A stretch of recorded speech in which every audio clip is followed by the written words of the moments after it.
Right, Roma, which is very much the kit hipster's personal favourite club at the moment. So we are going to compare and contrast the home shirt between the one the players get and the one for the fans.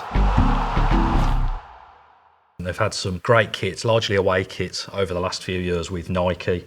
I think that was another one where they ended the deal earlier than people expected. They've made the switch across to New Balance, which was a little bit of a surprise as well, because you perhaps would have expected somebody with a bit more financial clout to get on the Roma train.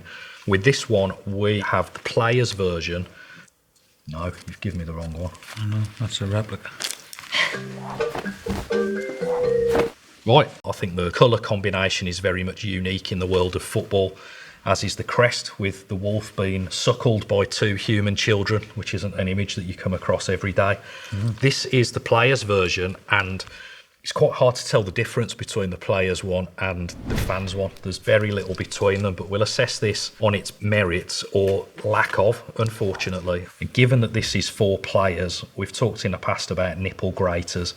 This very much qualifies Jesus for that. Christ. It's even got the structure of a cheese grater. I would fancy myself at preparing a jacket horrendous. potato on the back of that. Probably wouldn't be too difficult. You literally at all. could grate cheese with that, mother. Yeah, it's rubbish.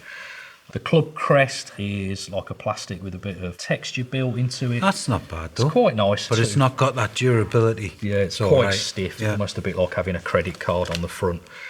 And there's a lot of woven details that, for me, on a player's kit would potentially cause irritation because of the sharpish Yeah, edges. you'd have them off straight away. So wouldn't you? yeah, there's no need for it when you're kicking out What's an that thing athlete. on the corner? So on the corner here, we have got an authenticator label, which I presume they're individually numbered, and then something in the back to show that they're not counterfeit. They've designed the hem to incorporate that, so it's got the cutaway there. Yeah, but again, that's not too bad though. quite Don't mind a that. stiff bit of fabric to have in there, though, that again, it's kind of, do you need that for an athlete? They've done the same again on the sleeves with these even stiffer loop labels. We've got the flat knit on the end of the cuff, which is a nice detail. Doesn't really serve a functional purpose, but it's not Look great. at how bad that is. No, it's not great, is it? Jesus. We've got the raised 3D on the back. Again, quite a nice execution. Body mapping, great, but kind of not really a lot of other functional details built into the shirt. The other thing that's interesting is that this red is apparently the same red that I believe is chili pepper that New Balance used on their last Liverpool home shirt that they made. So I believe that Roma are less than impressed with that and have made it abundantly clear to New Balance that they want it to be treated as a premium asset and not be given other clubs' colours. Hand-me-downs. Yeah. I think that's something that's likely to be addressed. I mean, to be fair, it doesn't look too far off the colour of the crest, but No. From a manufacturing perspective, if I was reviewing this, I would not good rip enough, it a is new it, at all? backside. Yeah. That's arguably one of the worst kits I've seen. I mean, the hem on that is an absolute disgrace. it's The rubbish. fucking state of that. Do you want to score this one? Because as much as I've given it the talk, I feel like Well, from a manufacturing perspective, they need to be ashamed of well, themselves. then, you're giving this to an athlete. Well, I wouldn't.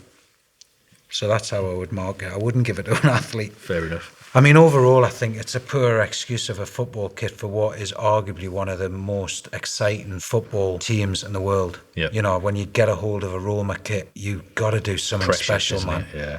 And that's not to say that all kits aren't precious. Of course they are. But there's some that just stand out. Yeah. I would give that. You're out of No, I'd give it 1 for the fact that I like the execution of the badge.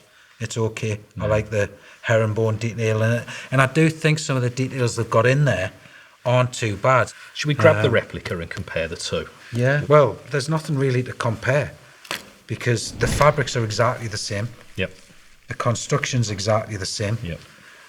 This is even the same, but it's obviously got a Check the slightly numbers are different. The numbers are different and it's a different colour.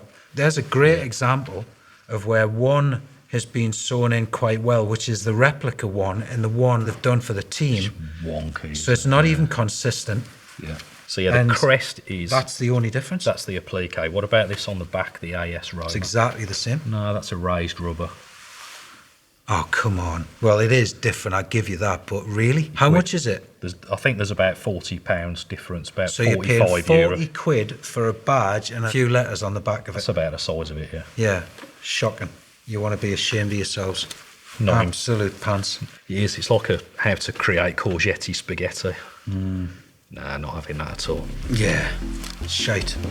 Shite. Oh, that's how you can tell the difference. That one's Exactly. woven and this is made Yeah. from the stuff they make credit cards out of.